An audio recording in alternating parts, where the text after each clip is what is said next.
a paper called Children Persist Less When Adults Take Over, published in Child Development, just published now. And I will put a link up, although it looks like you'll need to do some fancy work behind the scenes to get it without university.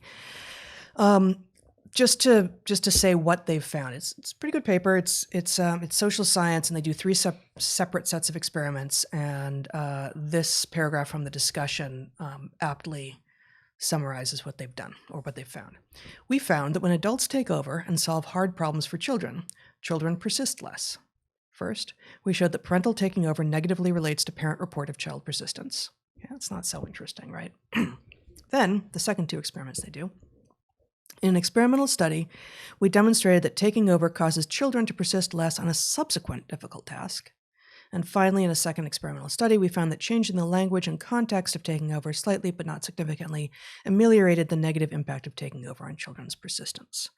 And in the following paragraph, they say, our findings suggest that it may be easier to demotivate children than to motivate them.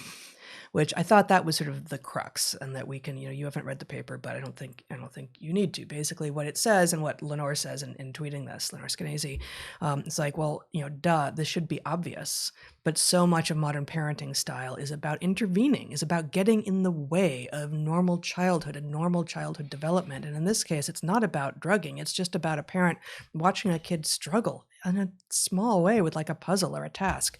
And in those cases where the parent's like, let me just do it for you. Or let's just forget about it. Let me show you how to do that. Let me show you how to do it. Let me do it for you. Let's just forget about it and move on to something else. All of those are demonstrably resulting in children being less likely to persist in later tasks that are hard. They become less interested in difficulty. Yeah, and as we both discovered and thought quite a bit about in our teaching lives, the failure of motivation is the key factor in the failure of education, Yes. right? A child who comes to understand that a problem can be solved and that being dogged in pursuing the solution results in ultimately getting there. In other words, a relationship with the failure that comes along with progress that is healthy is the key thing. And even for students who appear to be doing very well in school, and therefore you would expect to succeed when they get out into the world, if what they have learned to do is to succeed in order to please the person at the front of the room, then at the point you remove the person at the front of the room, the person does not know how to accomplish anything. And these things are devastating. If there's no carrot, what am I doing? Right. And it doesn't even add up that way. It's like the whole idea, I guess the point is it's like almost a military mindset, right? Where the soldier might be very good at doing what they do, but they do it because somebody has ordered them. That's the hill you're going to take.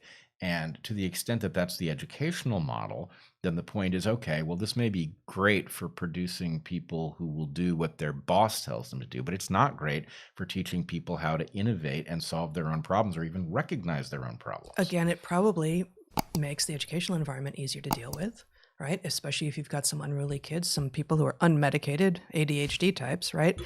They're more likely, if they are trained to be motivated by the teacher's approval or by being given a task and, having it be pretty easy, and knowing that you'll be moved on to the next task and you'll get another star stamped on your forehead as a result. Those classrooms are certainly easier to navigate.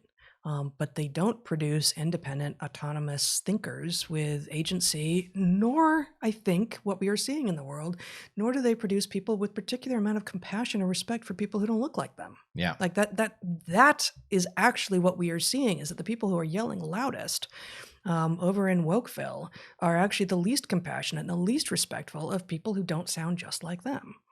Yeah, I think this is exactly right. And I think I was going to draw the same analogy for a different reason, which just has to do with the fact that we are interrupting all sorts of processes that are about figuring out how to navigate the world, right? By telling people, oh, you're having trouble navigating the world, that's because the world is fucked up, right?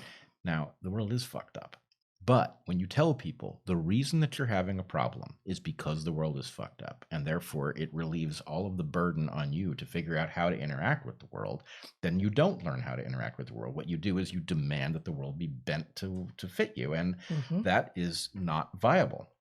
The fact is, no matter how bad a world you've been born into, right, you absolutely want to figure out how to make the best use of it, no matter how unfair it is that you were exposed to that world and maybe other people aren't exposed to that same level of dysfunction. Nonetheless, it is absolutely clear that your best investment is figuring out how to make the best use of the world as you find it, and then demand that it be fixed. But don't demand that it be fixed instead of figuring out what to do about how to interact with that world, because you're not going to get anywhere if you're waiting for, effectively utopia, which is what so much of this is about, right? We're not going to do anything until you've fixed every last ounce of every problem that we've named. And it's like, well, that world isn't coming, nor could it exist. It's not a plausible world even.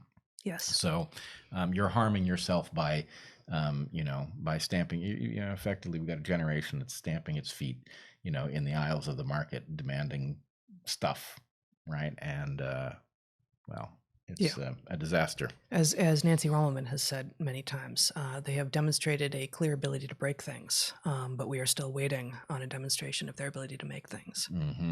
Yeah, that's an excellent way to put it.